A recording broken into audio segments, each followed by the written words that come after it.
Hello buddies, నిన్న mummy డీమార్ట్కి వచ్చింది కదా, దానికైతే మమ్మీ కాలు నొప్పి వచ్చాయంటే అందుకే నన్ను కుకింగ్ చేయమంది. సరే అని నేనని బయట ముగ్గేసి లోపలికి వచ్చి వంట చేస్తున్నాను అనమాట. ఫస్ట్ అయితే రైస్ పెట్టేసి దాని తర్వాత అయితే ఏం కర్రీ చేయాలని అనుకున్నా.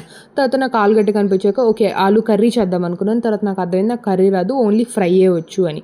ఓకే ఫ్రై అయినా చేద్దాం అన్నట్టు చేస్తున్నాను అనమాట. అప్పటికప్పుడు డిజైట్ టమాటాలు కూడా పక్కకు పెట్టాను అనమాట. ఇంకా అయితే ప్రాసెస్ అంతా స్టార్ట్ చేశాను. ఈ ప్రాసెస్ అంతా కావాలంటే ఇది ఓన్లీ ఆన్ ద టైం వస్తుంది అనమాట. ప్రాసెస్ చెప్పలేను.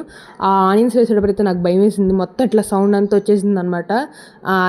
నేను చేసేటప్పుడే వచ్చిద్దా, మా మమ్మీ చేసేటప్పుడే వచ్చిద్దా అని డౌట్ కూడా వచ్చిందనమాట నాకు ఈ మధ్యలోనే.